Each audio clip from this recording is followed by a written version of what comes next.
be kicked off by the Pledge of Allegiance to the U.S. flag, led by your mayor. The Texas Pledge will be led by Chief of Police Larry Berg, and invocation will be led by Council Member Dave Covington. Please stand. I pledge allegiance to the flag of the United States of America and to the republic for which it stands, one nation under God, indivisible, with liberty and justice for all. On the Texas flag, I pledge allegiance to thee, Texas, one state under God, one and indivisible. Please bow with me. Father, we love you. We thank you for your grace and for your mercy and for your steadfast love.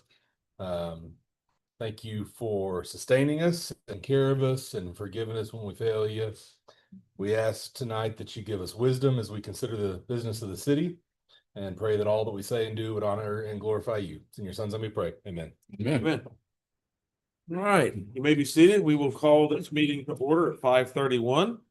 First item on the agenda are public comments. If anyone wishes to make a statement or address the council on any item that we have influence over, they may do so. Limited to 3 minutes. I have at least one person signed up, but you don't have to sign up. So I have Jordan and Derek Jones. So take the stage. You got 3 minutes. Let us know.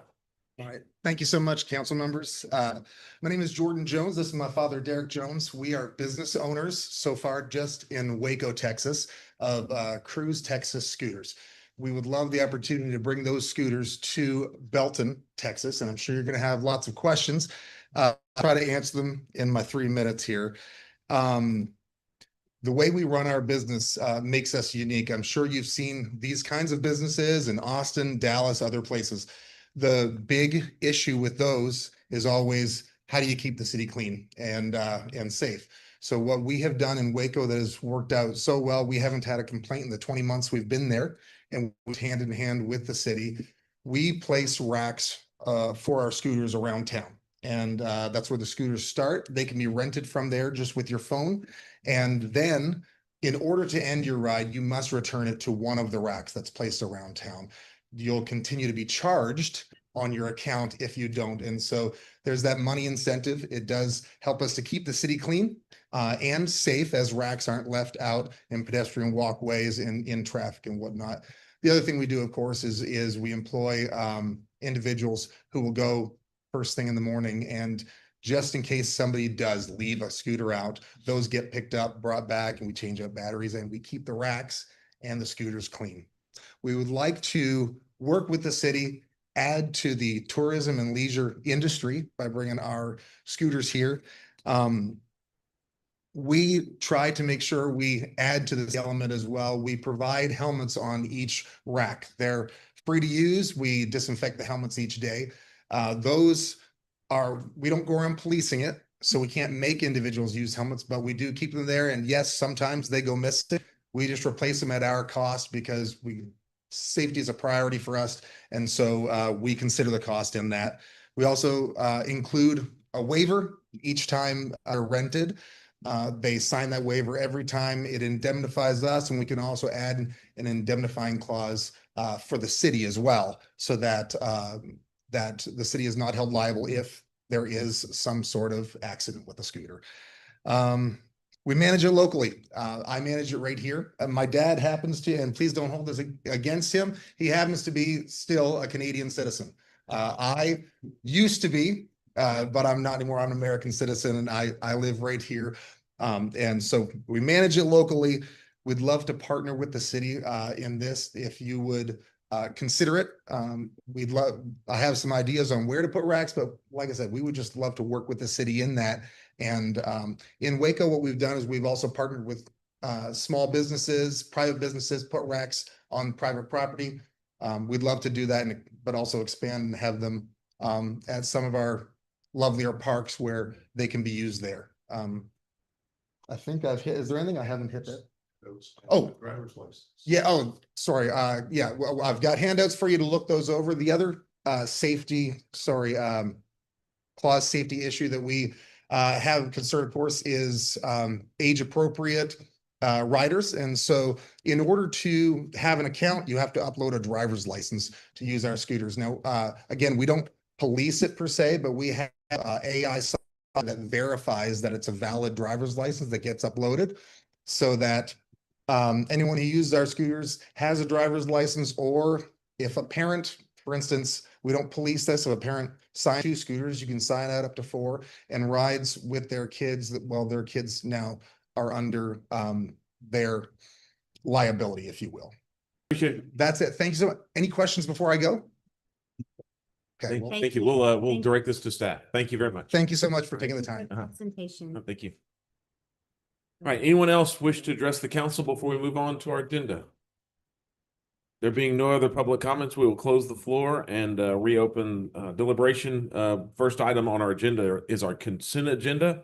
These items can be enacted by a single motion by the council, or they can be removed for discussion. Item 3 is adopting the minutes of the previous meetings, both July 28th regular council meeting and the workshop. Item 4 is adopting a resolution approving a negotiated settlement between Atmos City's Steering Committee and Atmos Energy Corporation Midtex Division regarding the company's 2026 rate review mechanism filing. Item 5 is approving a facade improvement grant to replace an awning for the property located at 314 East Central Avenue. That is the property next to the church between Miller's and Naruna's. And item 6 is revoking the building life safety grant, the economic development performance agreement with Syntex Office Pros, as they have decided not to pursue that project. Chair would entertain a motion, or we can remove an item for discussion. I'll make a motion to approve consent agenda as read. Second. We have a motion and a second to adopt consent agenda items 3 through 6. Any other comments? All in favor, say aye. Aye. Those opposed? It passes unanimously. Right. Items 7 through 11 are budget. So as always here. So I would the specific information here before Mr. Rogers takes it away. We will be receiving a presentation on the fiscal year 2027 proposed annual budget for the city of Belton. This budget will raise more total property taxes than last year's budget by $1,194,804, 9.13%. And of that amount, $286,488 tax revenue from new property added to the tax roll here. Taxpayer impact statement is the tax bill for the median valued homestead property in the city of Belton in the current year was $1,509.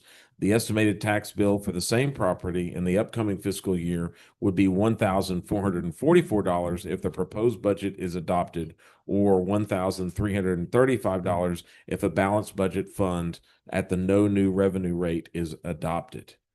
All right, I read all the bold letters. So, Mr. Rogers. Mayor and Council. So you'll recall, we've had many budget workshops where we talked about all of the budgets by divisions and things within the fund. So here we are tonight with the official proposed budget for FY27. So everyone in the city on this side of the podium, at least, will agree that this year has been challenging. Lots of things happening. And maybe unusual things anyway. So first, let me address some of these. I've kind of broken them down to bigger things. Our property values over the last 10 years have grown to an average of 10% per year. For 2027, that's tax year 2026, our property values only increased 1.5%. Significantly less than what we typically see. In addition to that, for 2027, we expect our health insurance premiums to increase considerably. The proposed budget has a 20% increase currently in it. Our insurance consultant, that RFP for insurance is about to hit the streets here, but it's kind of telling us expect somewhere from 20 to 30% increase in health insurance premiums. Just giving you that heads up. We've also seen a lot of employee turnover recently. Unfortunately, a lot of the employees that have been leaving have been doing so for better pay. For particularly true in police and public works.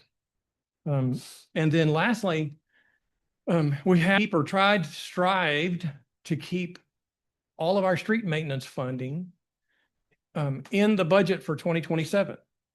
So you'll remember we increased our street maintenance, contracted street maintenance to $1 million a few years ago. And then council wanted us to commit to increasing that amount by 5% each year.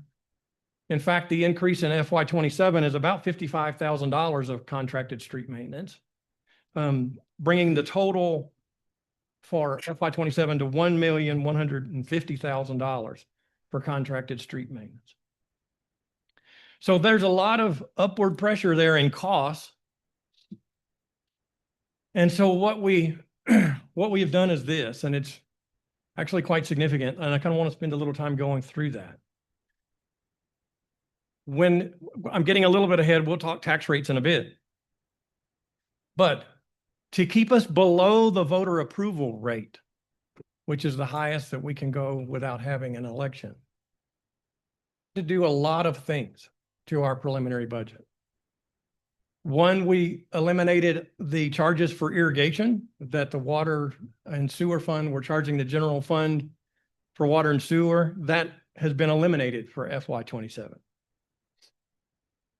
We have participated or offered the grant program in this city for a very long time. We've built over 40 homes for people using that money. To keep us below voter approval rate, we have eliminated that for FY27. Mowing of text dot right away, that's along I-35. We've eliminated that. We planned on doing a shared use path or this from Sparta along connecting us to the path we already have over there through a grant. The $175,000 cash match we're deferring until a future fiscal year. There's about $85,000 of costs in police and fire that were identified by the chiefs. We've taken that out of the budget. We've also moved one maintenance tech position from the general fund into the drainage fund. The general fund was also paying about 35% of a tourism coordinator position. That position has now been moved 100% into the hotel occupancy fund. And we've also had no new positions added for FY27. All in all, this is $730,000 that we took out of the budget for FY27. Now, to address that turnover that we talked about, we have included in FY27 some pay grade modifications, some step changes like that for certain positions in the city. And that adds about $170,000 to FY27. You can see the net of that is a big reduction from normal. And we're doing that intentionally to keep us below that voter approval rate. So let's move on. All funds in, our budget is around $52,000 in expenses, $55,000 in revenues. Revenues increased 3 million, 5%, expense almost $5 million. I'm sorry? It's 52 million. You said 52,000. Yes. So, yes. Yeah. Darn. Yeah. I was trying to slide that by you Yeah. guys. Yeah. Anyway, the end thing to know is that's the change, and almost all of that money, all of that change is really occurring in the TERS fund. So for example, you'll see that as we get to the TERS. The TERS is increasing expenses almost $4.4 million. So most of that is all happening in one place. So looking at the general fund, again, through the budget workshop process, we went into details by division, and I'm lifting us up a little bit, looking just at the fund level.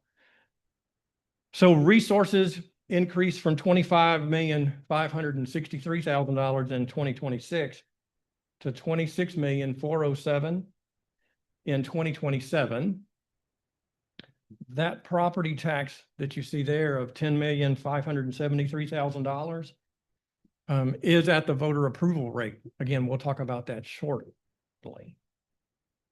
But even with that property tax revenue at voter approval, we will still use almost $200,000 of fund balance in the general fund to balance our budget.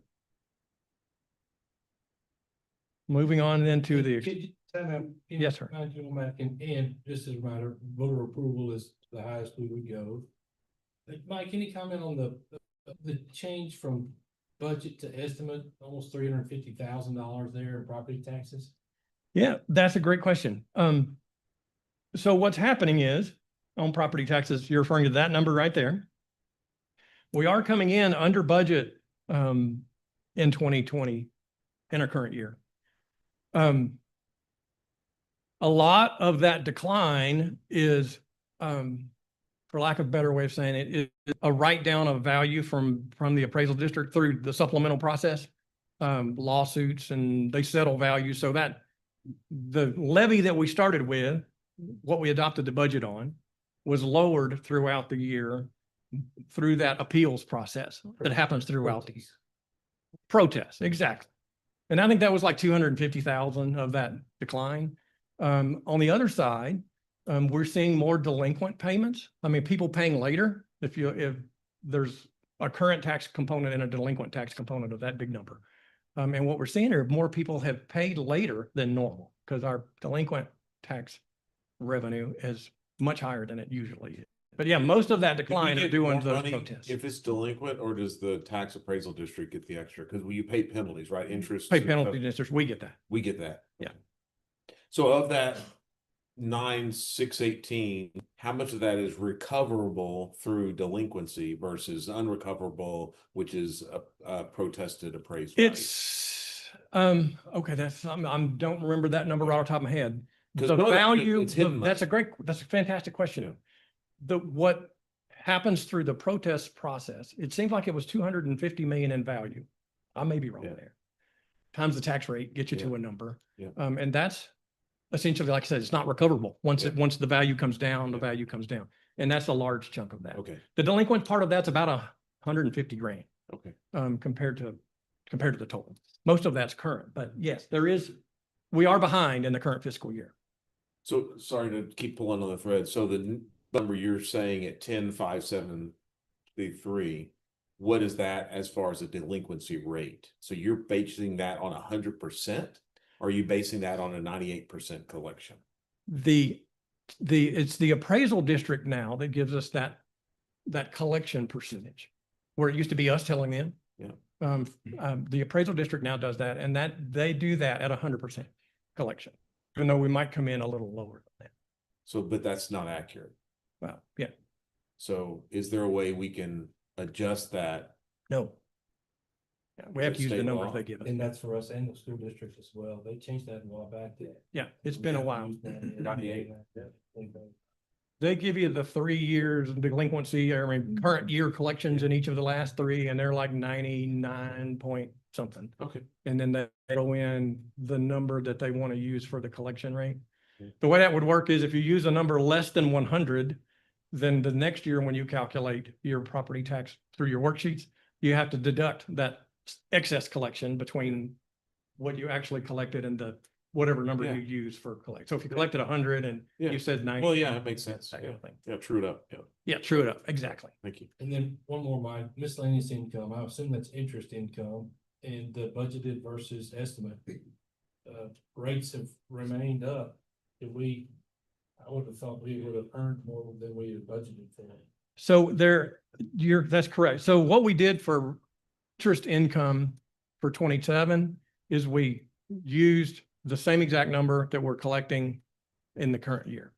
We just carried it over for another year. Some of this delta, the fall from 26 to 27, and this miscellaneous income is due to some grant reporting and stuff that we had. We had 250,000 for grant revenue in 2026 that we don't have in 2027.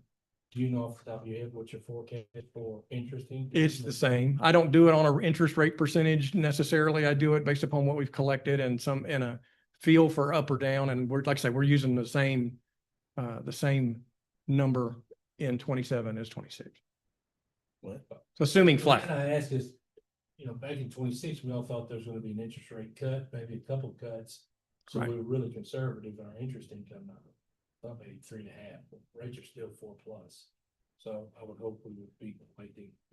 I think you're more right. interest rate, Yeah, we'll probably maybe get a little more, hopefully. and that helps. Yeah. Anything else on revenues? Good questions. On the general fund expenditure side. So the things to point out here is the increase here in personnel costs from 15,239,000 to 15,981,000. That 700,000 there is kind of a couple of things, normal, really. We have wages increase 466,000. That's your normal merit increases for employees based upon performance. That's step increases for police. And then we have those additional, that additional change that I mentioned earlier for some of those, for the maintenance tech positions, lower ones, the turnover issues that I was talking about. We had that in there as well. But then we also have that health insurance and personnel costs as well. So that's part of what's leading that large jump in personnel. Do we have a surprise of 250,000 in maintenance expense for this fiscal year? I'm sorry, say that again? Did we get a prize in maintenance expense of 250,000 this year? Going from 1.6 to 1.848. Maintenance is growing. That jump that you see there, obviously 50,000, there's 50,000 of that is the street maintenance. We also have $100,000 in there for maintenance of Miller Heights Public Safety Center for doing some work there. That 150,000 of that increase is what's driving that. Services is primarily trash collection is the biggest chunk there. We also had an increase in what Bell County charges the city for its services of about $100,000 between the animal shelter and the jail services and dispatching. The county has raised their cost to the city $100,000. You may notice here, there's no capital at all budgeted in FY27. That's problematic over time, but that's where we are for keeping us below no new revenue. So total expenditures go from 25.5 to 26.4, just like revenues do. Any question there on expenditures before I move on? What was not done in 26, 150,000 for capital outlay, to where your estimate is so much lower? Let's see, what was that? I can't remember right off the top of my head. I'll have to give you that. I'll have to give you that separately. That's a good question. I can't recall what that. Which can are we kicking? Yeah. Moving on then to debt service fund. So debt service fund, relatively flat. As you would expect, from one year to the next, 1.5 million of revenues, and $1.5 million of expenses in FY27. Moving on then. Mike, real quick on the debt service, I should have been pleased with our balance, year-end balance. You know, it's minuscule after we service our debt, but I know, are we keeping like 175,000 or something? I think that's about where the number is right now, or will be by the end of maybe Can you 27. Remind me why we're doing that? Really, it's it's not particularly intentional, but a couple of things have happened. One, again, we maintain some balance because just like in the current year, where you have to cover this in the event that happens, where you're under collecting the year. So you don't want debt service fund to have no fund balance at all. And then some of it is this transfer that's happening there. We're putting money over there from the general fund so we can cover that February payment of interest. And then last, this fund is earning $36,000 of interest as we go. That's a long-winded answer for your simple question. In the past, it'd been less than 50,000. I think we're 175 this year. Just. Yeah. Unless you I'll feel look at it. uncomfortable keeping Okay. too small a balance. Does that earn interest? Yes. Okay, so if we move it left pocket or right pocket, it'll still earn the same interest. And the interest it earns goes to debt service, or does it go? Goes to general debt fund? service. So Once it's here, it's allocated for this purpose. So what you would end up doing, what we would end up doing is, like we did that one year, if this became $500,000 or something, we would use that towards the debt service calculation of a certain tax year kind of a thing to draw it down. Yeah. But this one, that caught us about 2 years ago when we had such a low balance on one of those years where we didn't have current year collection thought. And we ended up having to transfer money from the general fund into this fund at the end of the year to cover a negative cash balance in the debt service fund. That's why you don't want it to be zero. You gotta kind of at least plan for that. I agree, though, it doesn't need to too high. So let's move on to the hotel occupancy tax fund. Okay, so this fund here, the better thing to look at, I mean, I usually tell you budget, but really it's more of this estimate to this budget. That way you can see this increase there. When I budget revenues for this fund, I generally use averages last 2 years or so. But in this case, I also added some short-term revenue to it. That's why it increased to the 490. I don't remember what the number was. I did 60,000 or some number like that. The answer to your question before you ask it is hotel occupancies taxes we've collected is about $30,000, I think, so far. Some number close to that, right? But what's the bigger change here is in this fund is that, okay, that $76,000 that I'm showing you there is that tourism coordinator type position that was in the general fund, now is in this fund and will be dedicated to tourism. This category we have called other expenses, that 338 that you see there, other expenses is nothing more than tourism sponsorship, event sponsorship. It's our events. It's those things that others put on their events. That increase is trying to spur more ag events at the Cadence Center. I'm sorry, what is it called now? Huntington Bank thing? The big round building, I don't want to lose. But anyway, those are the big changes in the hotel fund. Moving on then to TERS, I'm going to start here with the expenses that we've seen that I've shown you increases dramatically. Remember I said our budgeted expenses increased about 4.9 million. Well, that's all happening here, or most of that's happening here. An increase from 2,064,000 to 6,300,000. And that's all transfer line right there. So this is the TERS operating fund. So the tax money comes in and then it gets transferred into the TERS capital project fund. And we have some very large projects that we're moving money to fund in fiscal 27. $2 million for Heritage Park. There's like another 2 million for the cash match for Connell. There's $1 million in there for road. And then there's like 500,000 for sidewalks along 6th. Projects that were approved by the TERS board to be funded in FY27 according to the CIP. So that's happening there. There's also this 250 there is for kind of a study of the downtown area, the electric, where there's lines, what we can do, the feasibility of putting some things underground for downtown. TERS board wanted us to put some money there to study that and at least bring back an option or something to consider for the future. Mike, what about that other line? We had budgeted almost 550, spent 153, now we're back to 6. Other here is something I can't remember. Was there some of the safety grants? That, 150? sorry, Cindy. Or is that? This the is, state- The this TERS is- was contributing to potential safety grants? Is that? that's what that is. Thank you. Very good. Somebody that remembers.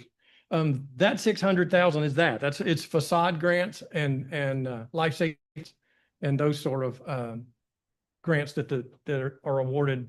And this is a carryover. Remember, the way I'm doing that is I'm budgeting a standard amount of about for 450. And that's the standard amount. And what happens is when this happens, when you don't use all of it in 1 year, because we've already awarded that money, I'm just waiting for the person to work. We carry that delta over into this year. So this is kind of a growing thing, just so we're not limiting ourselves beyond that. And like, Four one of hundred. the actions tonight was basically rescinding one of those, so that would then come out of the line. Absolutely. Absolutely. That's 100%. Thank you, Mayor. What, Yes, sir. so not to go down a rabbit hole, so as we make transfers to these capital funds, we see the balance of the TERS fund, the beginning balance, the income, the expenses, and the end. But when we make transfers for roofs and air conditioners and trucks and capital projects, those are somewhere else. So this is not all inclusive of the cash balance. These are just Correct. the formal funds. Correct. Is there a way we can get that in a snapshot so we can kind of at least keep Mhm. pulse on this is, these are the transfers coming in, these are our expenses, so that way we can kind of get it, because we end up having these other funds Right. under these funds. Correct. And I recall I'd sent that via an email a few months ago with the total transfers and then the total cash balances. I can certainly It would update be that. good because it's that all of that stuff gets buried. It would be good to have this as an addendum to the budget documents, at least for council. So, because we end up having those questions ourselves. That would help. Certainly. Easy enough. Thank you. Moving on to water and sewer. You may remember from the budget workshop that we had in water and sewer, that I mentioned that we're likely to recommend rate increases, both base rates and volumetric rates, for everyone.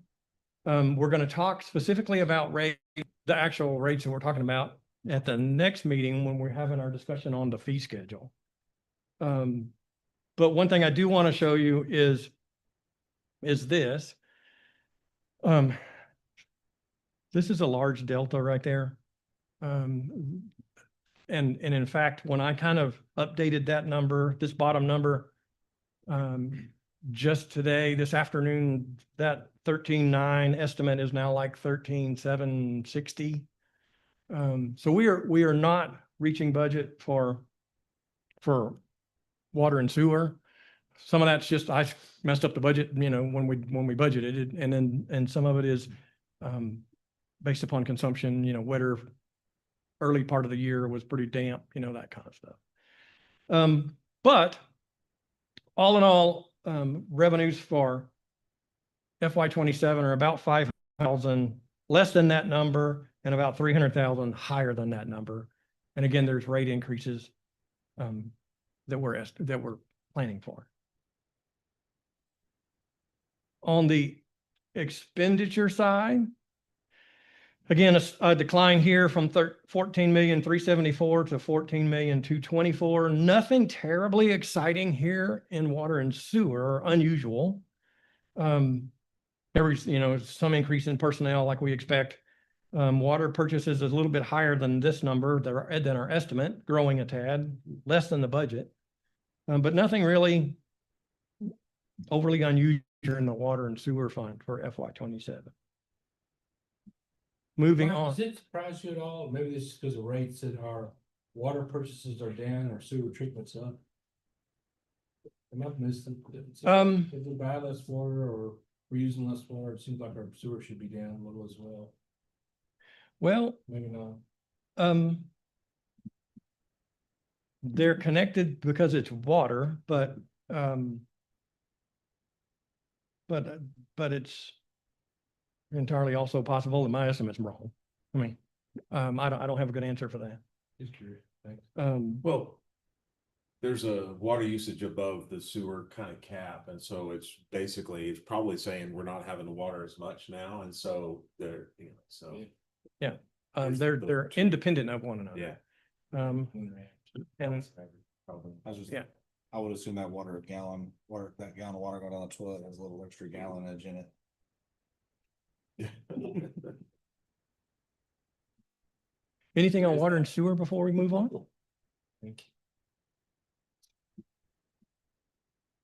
Going on to drainage. So the drainage fee is expected, there is no increase to the drainage fee, but drainage increases slightly, about 4%. Again, that's usually based upon just customer count increasing. The fee, we would remain the same. This fund is also going to draw down reserves a bit by 19,560. The most significant change from one year to the other is there in personnel.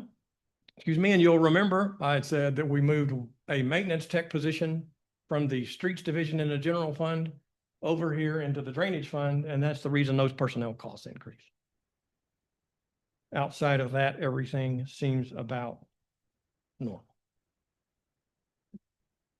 Moving on to IT here.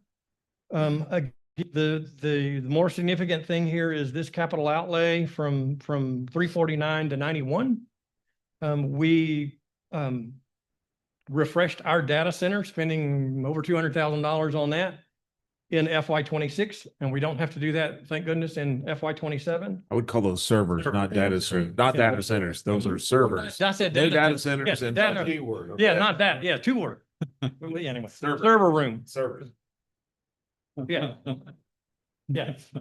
Yeah, we're not talking about that. That's different stuff. Go north for that. You can go Right. Data centers. Some papers on Wednesday. Yikes, been a long day. Okay. Building maintenance, again, let me just back up. So because costs go down, this number goes down in revenue. All of the revenue that comes into this fund comes from other funds to do this 1.4 million of expenses. Same thing here. The biggest difference in building maintenance one year to the next is that 97,000 for HVAC units for PD and for streets. A very large unit going in at the PD building in 2027. And then lastly, we get to the EDC fund. This fund's sales tax increases again 5% over the FY26 estimate. Same as I did for the general fund, 4 million of revenues. On the expense side, some changes here. There's no transfers to the capital projects fund for the EDC currently scheduled for FY27. And then this services, I think there was some money that the EDC is budgeting for engineering work, to reimburse the city for engineering work on the I-35 schematic. That's part of that number. So what for us to do? I had a question about the BDC. Yes, sir. When it comes to their balance sheet, they purchased a lot of property in the last few years. Is there any way we could get, kind of like Dave was saying, kind of an addendum that would show how much money they have in land, what's on their balance sheet? Absolutely. I think honestly, all these funds that I was referring to, if we just added, like we do some of the others, beginning balance, expenditures, just to show, Yeah. here's what we started with, here's what, sometimes we'll draw it down, sometimes we build it up, and because like for fire trucks, right? Those kinds of things. Yep. Yeah. Statement of fund balance for Yeah. every single one of these is in Yeah. there. Is on, Because it was, Oh, there we go. is not on it. Oh, yeah. It's, Yeah. if you It's go on- here, Okay, it's there. Yeah. you'll see them. Anyway, Hidden in the We queue. just want first line and last line on the slides. so what's next? Tonight, I'm presenting the budget to you. We'll propose a tax rate tonight. September 8th is when we'll have public hearings. We're currently scheduled to adopt the budget and tax rate on September 15. I'm going to go there in case your camera, you want to take this will take you to our budget on our website. In which I hope you'll spend a little bit of time, at least, familiarizing yourself with that. A great place to start is the manager's message that's only about 10 pages and explains kind of all of what we talked about tonight, the issues affecting the city for FY27. Any questions or comments for me before I move on to more fun stuff? I was just gonna commend our staff and EDC and whoever's, I think this is the first year that I can remember, even with a tax increase, the average median value goes down, even though our rate is going Yeah. up. And Yeah. so, Yeah, taxpayers We'll get to that. will be paying less. We hope according to so. This notice. That's what we're going to show you in the 2 agenda items. I think it speaks a lot to just the change in tide for Belton. Okay. I'll stand right here. Right. Well, that was receive the presentation. So that's no action needed on item 7. So next item on the agenda is call for a public hearing on the City of Belton fiscal year 2027 proposed annual budget. A lot of this stuff you just heard me read. I will read it again because I think it's official, not required to do in the minutes. This budget will raise more total property taxes than last year's budget by $1,194,804 or 9.13%. And of that amount, $286,488 is tax revenue to be raised from new property added to the tax roll this year. The impact statement for the taxpayers is this. The tax bill for the median valued homestead property in the City of Belton in the current tax year was $1,509.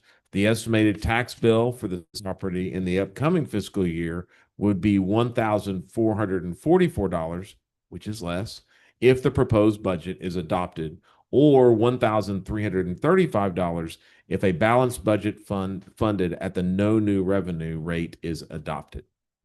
All right, so this is calling for the public hearing. We are recommending September 8th, 2026 at 5:30 to be that public hearing. The chair would entertain a motion to call the public hearing. Go move. Second. A second to call the public hearing for the City of Belton fiscal year budget to be September 8th of 2026 at 5:30 here at Harris Community Center. Any comments or questions about the public hearing? All in favor, say aye. Aye. Those opposed?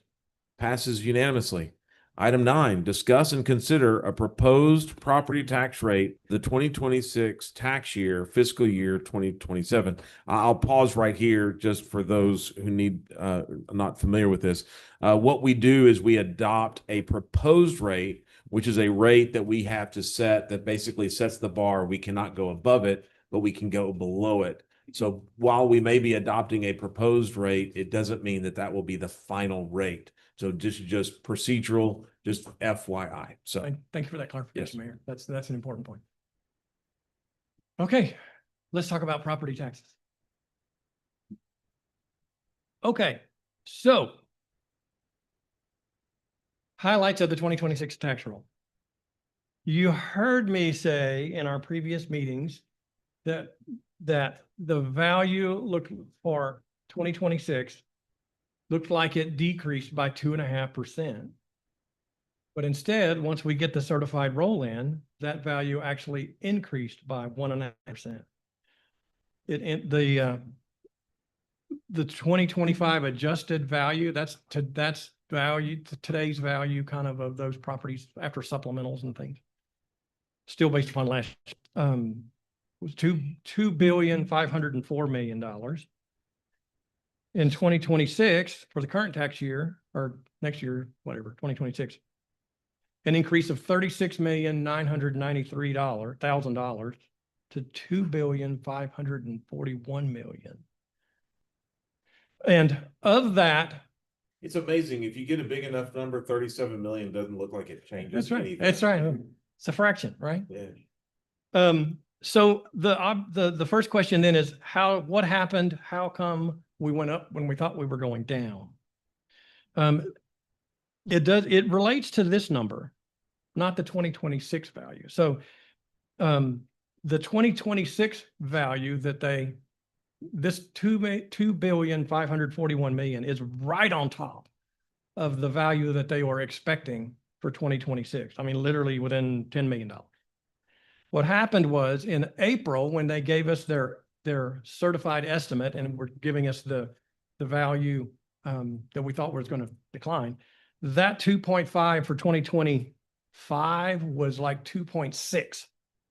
So what happened then likely is, again, as the protests continue from April all the way to July, they probably settled some larger properties, and that made the value decline for 2025. So that's why we increased a 1.5%. It's denominator, not numerator, right? But we do know we changed 36,993,000. But of that, 51 million was new value. So if we had 51 million of new value, and the total change is only 37 million, that means existing properties actually fell in value by $14 million from 2020 to 2026. So of the $2,541,000,000, 470 million, I can't even think this large. 470 million of that is TERS. So our TERS values increased 6.5%. The overall roll increased by 1.5%. And that leaves for $2 billion that we used in to generate revenue for debt service in the general fund. And this is net of those that have full exemptions or? Correct. Okay. This is taxable value. Taxable. I'll show you that shortly. Good point. But what I want you to realize is, to put this a bit into some perspective, is our 10-year average of total value change, that top line, we've typically averaged about 10% each year, and now it's only 1.5%. And then the TERS has averaged about 12 to 15% increase every single year, and it only went up 6.7. So you can see here that the values are not what they have typically been in the past for the city. So then, exactly to the mayor's point, then how do we get to the $2,541,000,000? Well, our total market value for 2026 is $3,670,000,000. There was $48 million worth of ag exemptions to get you to an appraised value of $3,622,000,000. $93 million of property was capped on the increase from one year to the next. You'll remember homestead properties have a 10% cap on the increase in value from one year to the next. But commercial properties now still have a 20% cap. It's not just residential any longer. There's also a 20% cap on smaller commercial. That gets you to a total assessed value of $3,528,000,000. Of which $986 million is exempt from property taxes. That gets you down to the $2,541,000,000. So 28% of our value, of our assessed value, is tax exempt. And so a couple of big ones jump out here. This 677, a lot of that's government, 100% exempt. The disabled veterans exemption increased once again from $201 million to $224 million. So a $23 million increase. We're still not at our 10% threshold that we would make us eligible for possibly some reimbursements. Oh, come on now, this is fun. You don't have to go. Like a root canal. Yeah. Yeah, really. Here's what I want to point out to you. 2026 tax year, beginning in 2026, there's a new exemption. The first $125,000 of commercial personal property. So what that means is basically the equipment and things that businesses use. The exemption was $2,500. The legislature increased that to $125,000 for 2026, beginning in 2026. Well, for us, that's $60 million worth of property that has now become exempt from taxes. So put a tax rate to that, over $330,000 of revenue that we lost because of this exemption. Thank you, state of Texas. But surely they will reimburse us. But surely they will. Well, yeah, let's for just a second. The state, the other subdivision of the government that helps govern citizens in Belton, the state, out of their benevolence, have granted veterans, disabled veterans exemptions, and they are now exempting personal property tax on small businesses, which is paid for by the local taxing authority. Yet they put restrictions on us on being able to compensate by going up on our rate, and they also do not reimburse us to make us whole. So these are not statewide exemptions. These are local exemptions that your local elected officials are granting. I just want to make sure that, that while the state may be taking credit for it, it's the local entities that should get the credit for these exemptions. That's correct, Mayor. You can quote me on that one. Yeah, the total I think is like 480,000 if I did the math right. The additional veteran exemptions. Well, And it's the new it's exemption. almost $1.3 million in exemptions for military veterans. And I think it's a good program. I do. It's just unfair for those places, I don't know, Highland Park, that don't have that. Where places like Harker Heights, Nolanville, and Belton do.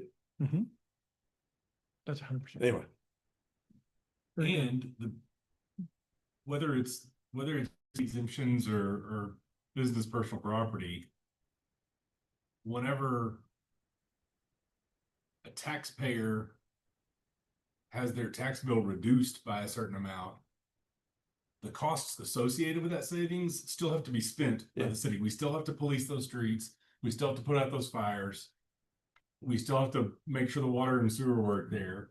And so the tax bill is just picked up by the rest of the taxpayers. in the Cost- local cost don't go municipality, down. Yeah. by the neighbors. I think the point more so is not necessarily the program, it's the making us whole. Exactly. Yes. And I think that's important to recognize too, that we're really proud of. I mean, we're thrilled to be able to offer that, but we need to be made whole because there is a consequence and an expense to that. So that's to me the bigger problem is that we're not made whole. Yeah, absolutely. I don't think anybody here is. They're not, you're not. I was just validating pointing that. the exemptions. I mean, course those are not. important. Yeah. And I didn't But- indicate, I didn't mean Yeah. to sound that at all. I just wanted to highlight that we have got to be made whole by our state. If But- they're gonna put these. Yeah, or don't pass those, let the local, if they're big on elections, have a local election where you can have an exemption and then a corresponding tax increase to go with that exemption. Yeah. Mike, you mentioned we're not at the 10% threshold for the DB exemption. Where are we and what does that 10% do for us? It's, okay, so, and I'm using round numbers here because it's not exactly that. But it's 10% of your general fund revenues or expenses. But it does exclude certain things, but call it 26 million was our general fund budget. So 10% of that. But our general fund property tax, ad valorem tax revenue is around $10 million. Yeah. This is roughly 10% of that. Yeah, you got to. If you look at it, No, if you you're look correct. at the bottom, it says total taxable value, $2.5 million. I mean, $5 billion. Of that, 2.24, right? It's 10%. Yeah. 10% of our ad valorem tax is exempted for that one particular class Yes. To get to, Of our net. of our net. The there's a state wants calculation. 10% of your gross. You're No, they talking want 10% to also include all your other revenues, Yeah. which are Right. fees and Yeah. Sales tax and all those others. that's the reason we haven't reached the then they threshold take because care of of the those other job. things. That's correct. So what happens is first you have to pass that threshold. And then you send that in to the comptroller's office. And then they may or may not return some version of that back to you eventually. But we haven't made it to that. Again, Colleen's a great example of, their exemption far exceeds what they get back in return. I mean, by far. And so, yeah, you're not made whole. It's just Yeah. fractions of. Yes. That's a good discussion. Yep. So let's talk quickly about what these terms will mean that we're about to talk about. I won't spend a whole lot of time because you've heard these before, but no new revenue basically used to be called the effective rate, which still makes more sense. But no new revenue brings in the same amount of revenues from properties each year. So whatever those same properties in 2025, the rate that you charge them, those same properties is the no new revenue rate. And that's back to that. When values go up, the no new revenue rate goes down just mathematically to bring in the same amount of dollars, and vice versa. What it doesn't mean is that there's no new revenue. That's what I'm saying. That's why effective rate makes more sense, because this excludes new value added to the roll. So you will Or new exemptions. I'm sorry. Or new exemptions Or taken new away. exemptions. Yes. The voter approval tax rate is a rate that gives you 3.5% more for O&M, plus your debt rate, plus your unused increment rate. The unused rate is based upon revenue that you could have recovered, could have received if you approve the voter approval rate each year for the last 3 years.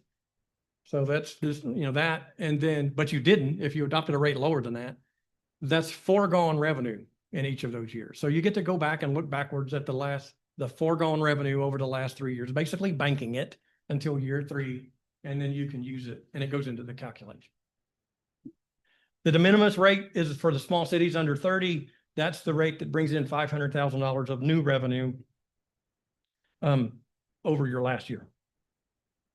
So what are those rates for us in 2026? Because we increased in value, our no new revenue rate fell to 51.94. Our current tax rate is 52.25. The voter approval rate is 56.19. It's 3.94 cents higher than where we are today. And the de minimis rate is 55.97. Well, because voter approval rate exceeds the de minimis rate, which it doesn't always do, it's that voter approval rate is the one that we can see without going to voters.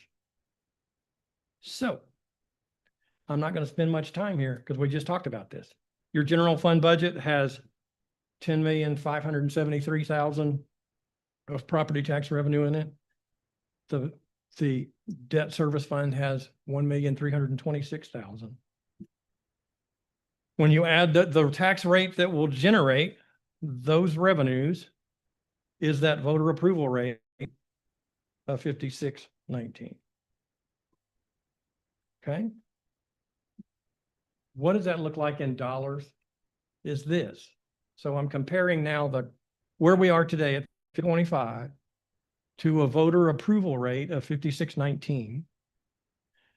And so you can see our increase in values here for overall, and then TERS went up from 441 to 470.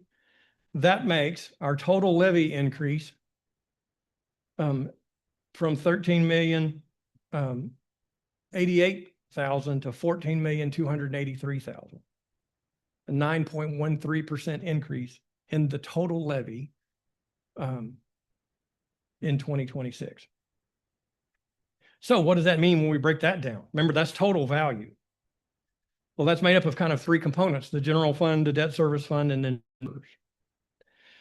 well, the O&M rate, let's do O&M levy here. That's a good one. The total levy is $12,006,000.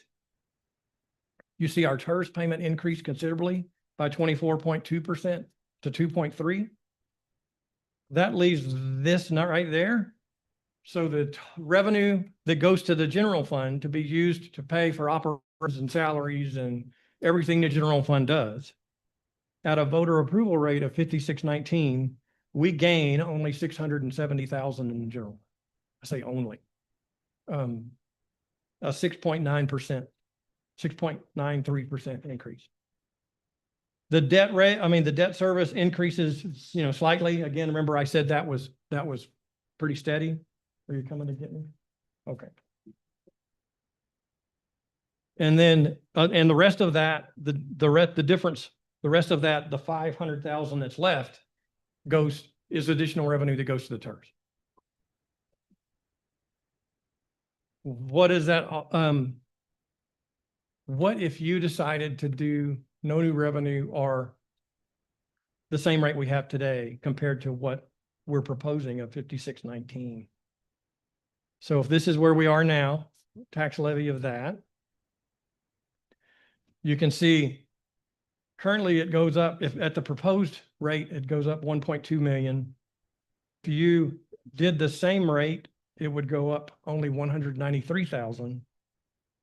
If you did the no new revenue rate, it would be only $114,000 to the entire levy is what that would do. So if you put that into the general fund, how would that affect the general fund? So instead of increasing 6% to 670, today's rate of 5225 would bring in 145,000, not less than the proposed. That's 145,000 less than that number right there. So you are literally going backwards. So if you decided to do, and I'm just using those as examples, if you decided to go no new revenue or even keeping the tax rate at 5225, there's over $800,000 of additional cuts that we have to make to our budget to make that happen. And honestly, I don't know where you're going to get that. But let's take a step further and look at what does this mean taxpayer. Well, we now have median that we have to, that's all that language that you read, Mayor, is that new taxpayer impact statement is based upon a median home value. But we've always had to keep up with average home value. So here's something interesting.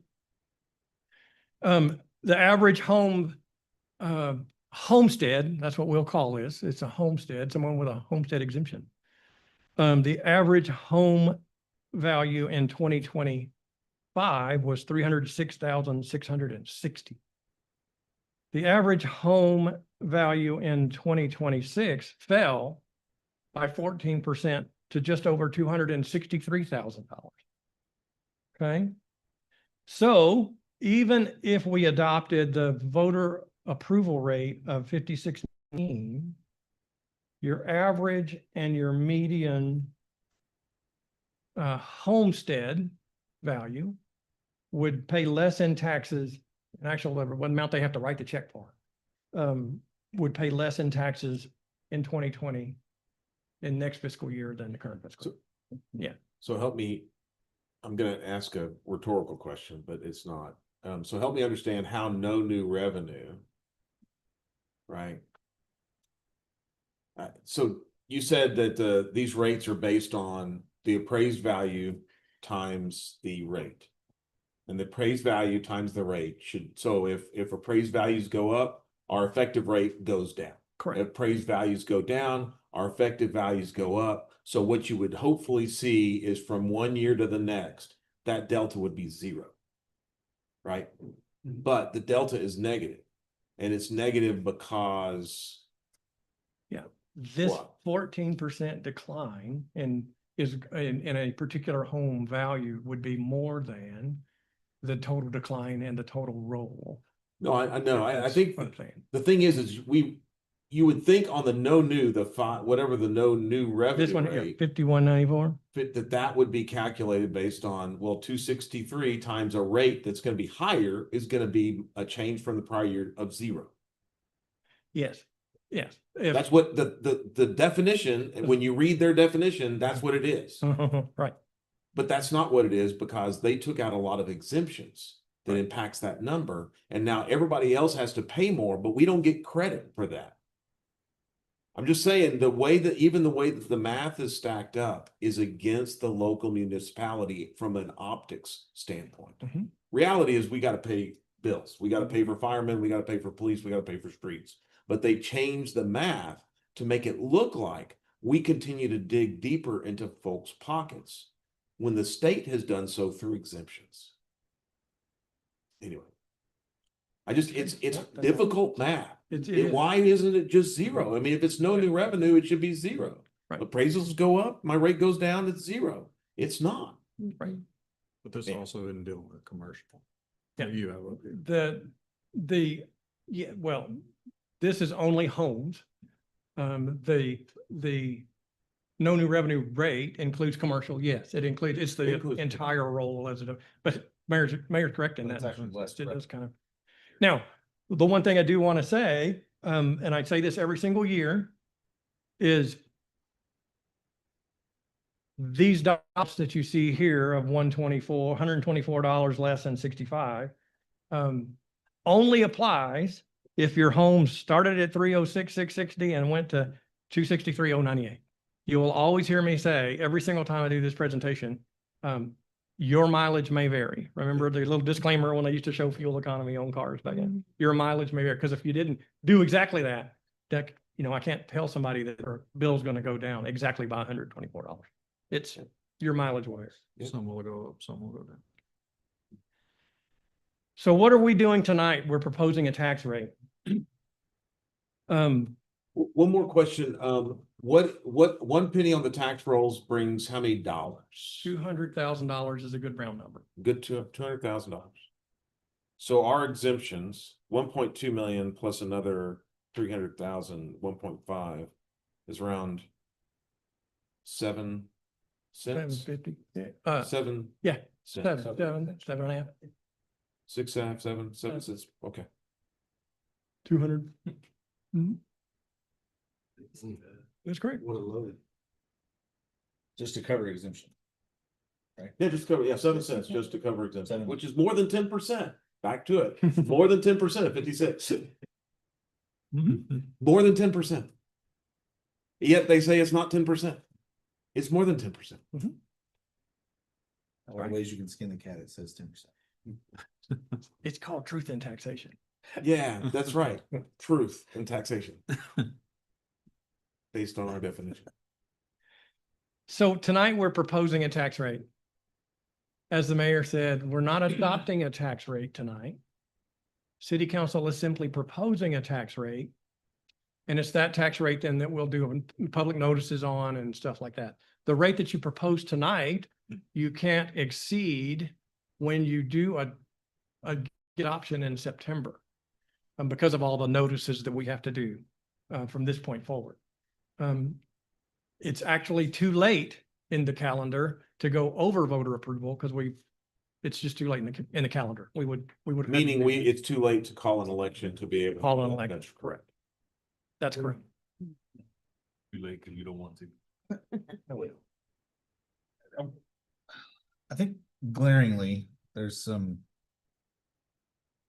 When you look at, and I'd like to say we're probably more efficient, there's probably some numbers here that when you start taking these numbers to the public and we like to harp on our staff, I think outside of these few meetings, our job is probably relatively easy as a council because we like to commend our staff for the work they're doing. And I think when you look at quality of service and the number of people we have it takes to do that, I think our per cap is much lower than some of our neighbors. Like we're doing on X number of people per employee, I think is probably better than some neighbors. And I think that's a point to potentially use in some of these areas. I don't know the exact number. I think we're last time I had asked, we were 7.8, is it 7.8 or 7.2? 7.2 employees per 1,000 residents.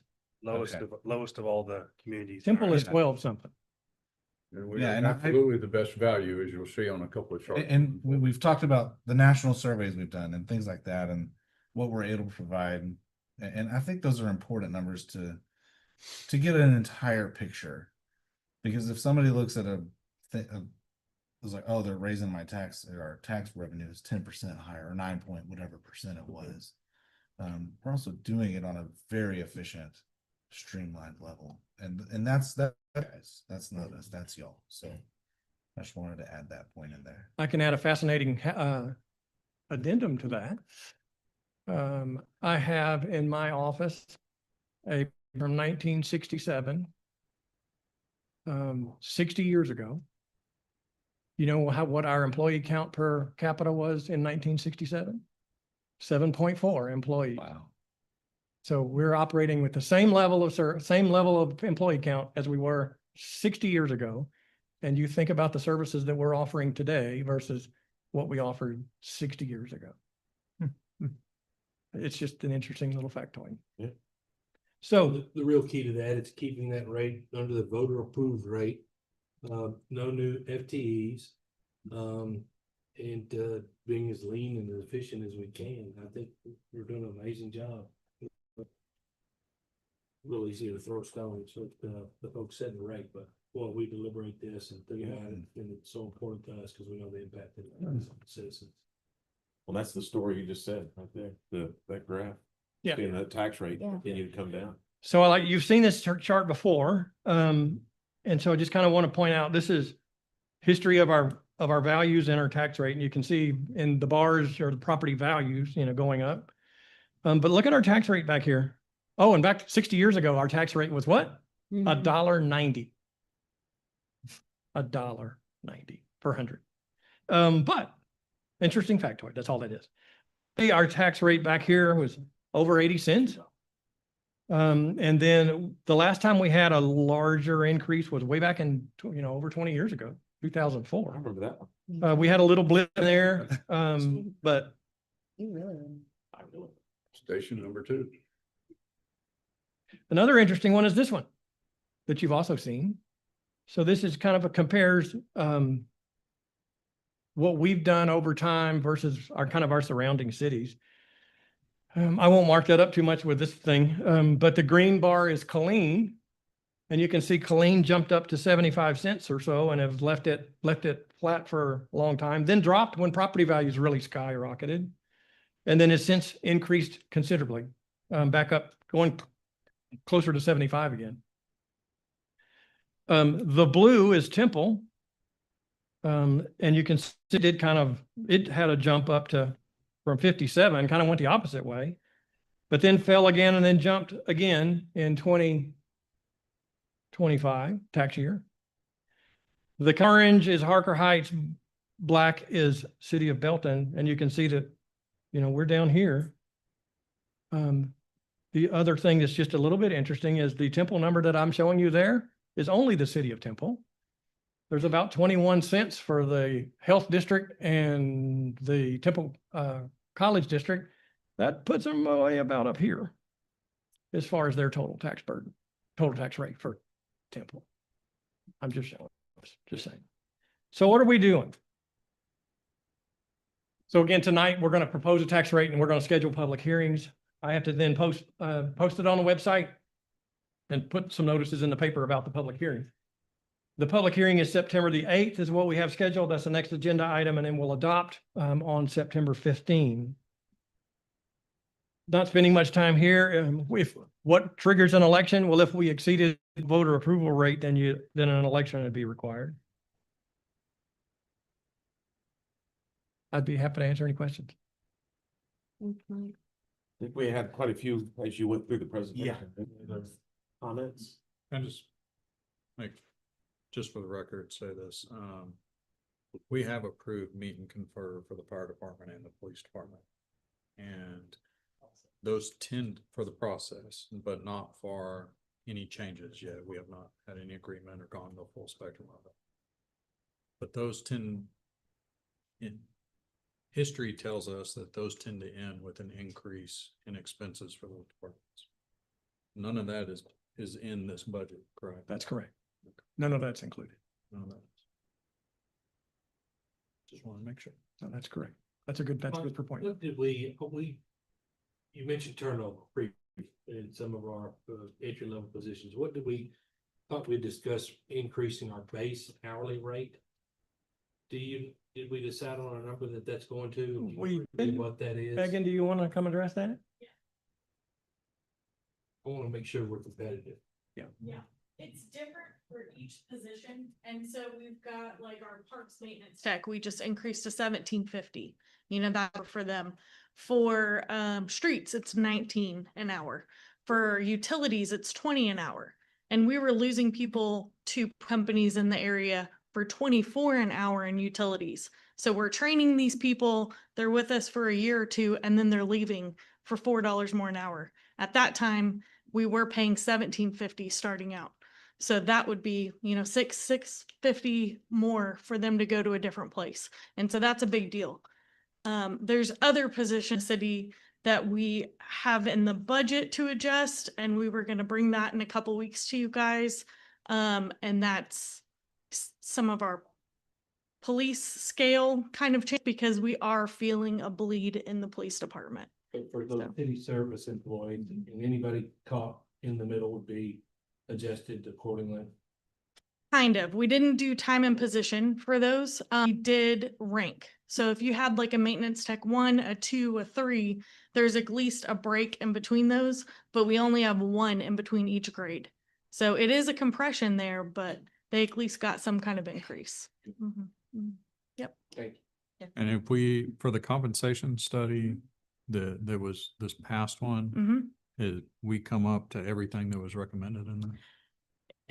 Yes, I mean, we did at the time, but as soon as we did a station study, so did everybody else around us.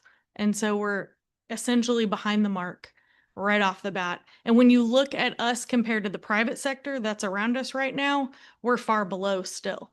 I mean, you've got True Homes paying $20 an hour, Bucky's paying $20 an hour. The only positions we have at that entry level making that is utility tech. And they have to get many certifications and things that are required for that position. All the rest of our maintenance techs, our library staff, different things like that are making $16 an hour. Some of them 17, some of them 18, so it's still a struggle for sure. Mhm. All right, any other questions? Chair would entertain a motion on the property tax proposed rate, not final. I move we adopt or propose the voter approval rate. A 5619. Yes. Second. We have a motion and a second to approve the proposed property tax rate of the voter approved rate of 5619 per 100. I will say this, the legislature has talked about having, anytime we have an increase, which this would be considered an increase, it would have to go for a vote. There's part of me wants to go up 7 cents above the voter approval rate so we can vote on the exemptions that have been granted, because if we were able to be made, we could do everything we need to do, take care of our employees, we could do healthcare, we could take care of streets, we could do meet and confer, we could do all of that if we didn't have to pay for the exemptions. So in the future, I'm just saying in the future, I think we need to consider going to a make whole, basically make that a, and if the state ever makes us whole, then we can go back down on that rate. But I think we need to start thinking about that because we're continuing to have to shoulder a hidden cost where the state government gets the benefit of that and we get, anyway. So that's my comment. Any other comments on the rate before we? Amy, grab the mic, so I don't Yeah, know. we do need a record vote. Okay. Call vote. Okay, roll call vote. Okay, let's vote. Motion second. Yep. Councilmember Booker, Is it aye? Councilmember O'Banion, Aye. Councilmember Pearson, Aye. Councilmember Covington, Aye. Councilmember Potts, Aye. Mayor Pro Tem Holmes, Aye. Mayor David Lee. Aye. All right, passes unanimously. Item 10, call for a public hearing on the proposed tax rate for the fiscal year 2026. I'm sorry, the 2026 tax year, which is the 2027 fiscal Correct. year. That's confusing. Sorry. It's confusing. Multiple years in the same year. Just. Yeah, really. All right, so the proposed public hearing is the same as the last public hearing, which would be September 8th at 5:30. Chair, in a motion. So moved. Second. Motion and a second to call the public hearing for the 2026 tax year, fiscal year 27 on September 8th at 5:30 p.m. here at Harris Community Center. All in favor, say aye. Aye. Those opposed? All right, passes unanimously. Item 11, review and consider in adopting the financial policies for the city of Belton. Mr. Rogers. I was sitting here packing up and I forgot all about this item. Yes. So 25. every year, this time of year, we ask council to review our financial policies. The only one that really is of any significance is our fund balance policy, which is part of that. And so I'd like to show you some things related to that.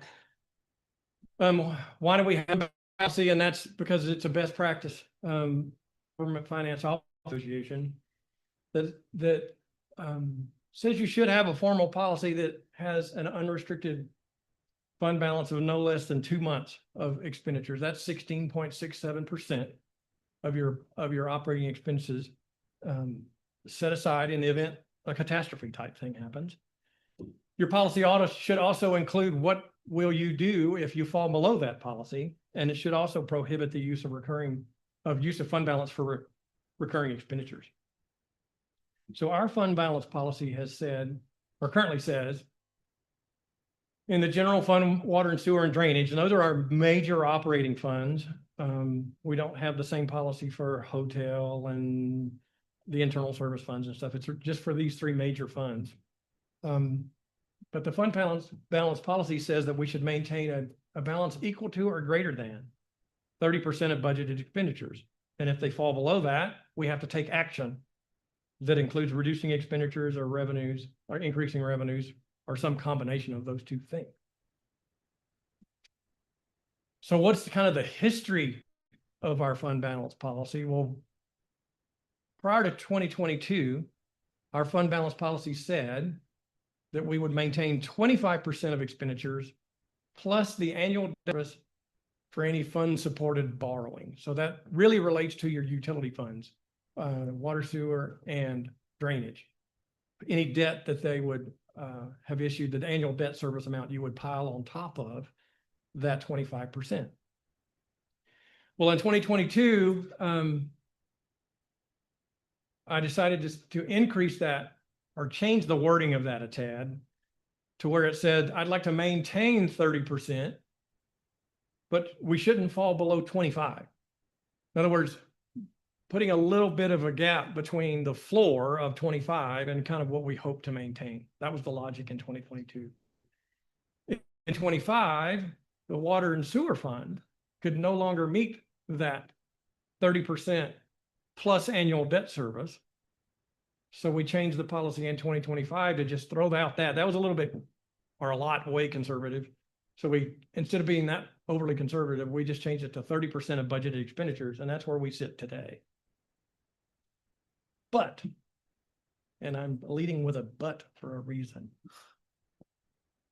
So in the budget, the pretty budget document that you're going to go home right and click on that link and then spend the rest of the evening looking at, we have a long-term forecast, 5-year forecast in the budget document. And it's based upon assumptions. It's not intended to predict the future. It's not intended to set you guys on you have to do this every single year or else kind of a thing. It's just trend analysis kind of stuff and pushes things forward. But so here's what I did. I kind of wanted to kind of test some of that, what we've been using. And so here's what I did. These are our revenues. I'll look at starting with the revenue side. Ooh, here, I won't do too much of this. Starting with that side. So I looked at the compound annual growth on a 3-year basis and a 5-year basis. And so what that does is the 5-year says where were property tax revenues in 2021 compared to 2026. And then the 3-year compound annual growth rate is what was the property tax revenue in 2023 versus 2026. Anyway, and then what's the growth rate if it happened the same exact growth rate every single year? What would that be? And these are the real numbers of actual revenues. So tax on a 3-year compound annual growth rate, 7.3% or 8.5%. Sales tax is that, et cetera. You see how this goes. And so then I give it a sniff test and then kind of put in probably something more, maybe a more reasonable number. Because sometimes you get some wackiness like that and that. Okay. And generally my assumption is what I tried to do was make the assumption somewhat of an average of these two, sort of in the middle, that kind of thing. So then we take these assumptions, property tax revenue growing at 8% each year, sales tax at 5%, et cetera. Did the same thing here with expenses. And you can see expense growth rate on actuals for the last 5 years, and then these are my assumptions. So here's what happens when you do that, when you use those assumptions. So now let's compare our 30% reserve requirement to a 25% reserve requirement. The red line that you see there is forecasted fund balance. I mean, that's the ending fund balance for each of those years on a forecast basis. Again, not saying it's going to happen that way, saying based upon our past spending or past trends, but it's the same red line between 30 and 25%, the same exact. What's changing are the bars there. So your minimum reserve requirement is above where we will be using those assumptions for the next 5 years. Therefore, I'm telling you, we can't do 30. It's going to have to be 25. On a 25% basis, you can see that we stay above the threshold. It gets real close there in 2028, but it does maintain, our reserves do increase and remain above our threshold of 25% versus 30. The same thing with water and sewer. It looks like this. So under both scenarios, water and sewer seem to be working out okay. For the sake of simplicity of our policy, and it doesn't have to be that, I'd probably say let's do 25 sewer as well. And then drainage looks like that. Now, here's the trick with drainage. Is this big, large dip that you see there in both of these scenarios. What that is, we have in our CIP, we have a planned debt issuance for 2 very large, like $2.5 million, I think, or some number of projects in that out year. And if the debt service on that is about $220,000, $230,000 a year, and what that chart is telling you is we make that debt service payment if we're going to have to find another way to pay for those projects or don't do them. And this is just, again, this is not predicting the future necessarily. This is for the finance director sees that and says, oh, I got to start paying attention to this. So anyway, so my recommendation is let's go ahead and change our policy from 30% to 25% of budgeted expenditures in the general fund, water sewer fund, and drainage fund. And the rest states that change. Can you go back to the 5-year chart? The 5-year chart, or for which one? Yeah. That one? Yeah. No, for the general one. Okay. So as is current, we're projected to be below 30% at the end of this next fiscal year. I think you're going to end FY20 below 30. You're going to probably end FY26 at 29 something, based upon what we're seeing. And then of course it would go down $100,000. Yeah, it may. Yes, but not. You never know, right? Yeah, Could be more. you never know. No, this is setting the floor, not the ceiling. Yeah. We can always Yes. get more money. no, that is 100% correct. I'm with these things. I once had a mentor tell me you can have a rock at the top of a hill. Once that rock starts rolling, you can only wedge the rock to stop it. You can never put it back. And my fear is if you change this policy, we're going to come back in a year and be like, okay, it needs to be 20. And then we need to be at the minimum 16. All for what? We have to have a policy. But when in reality, we have to figure out the actual dollar. That's correct.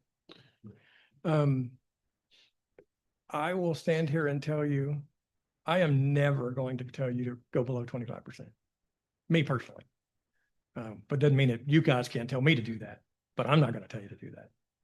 Because I also liked how your first slide said reduce expenditures or increase revenue. We Correct. just talked about this revenue part. It could be nearly impossible. So, I mean, if you're if you're gonna have to go to a vote to do any raise, you might as well just try to cover fund balance, if you can get it. I mean, Or make sure they're voting on something they really want. If you want to drive on streets, vote for this. If not, we're shutting them all down. Yeah. Well, one thing you don't see though are previous years and when our fund balance was, Yeah. Up to 35%. We were issuing debt that helped with our debt rating. All that was intentional. Yeah, no, we, So exactly. drawing it down to bringing, using money we had saved, made sense. And so I think fast moves have been very, very intentional. We're all pretty cognizant of fund balance and drawing that down. We don't want that to be we can't let that be a year-to-year situation. And so- And as you recall, we had a Well, good, There's also state requirements that we can't have below, I think it's 25. Real state requirements for local governments. But yeah, 25 is very common, and I Increase increase. issue with our bond issue. Yes, that's correct. Yeah, if you get too low, you're gonna price when you have bond issuance. what's the GFOA punishment for being lower than 30 but above 25? I'm sorry, say it again. What's the punishment? Yeah. Like what, like is there a,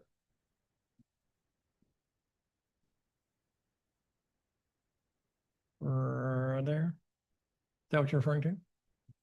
well, but I mean, there's no like, There's not. that's still There's just not. on us to fix the That's problem. correct. You Right. may get a dink on a bond issue.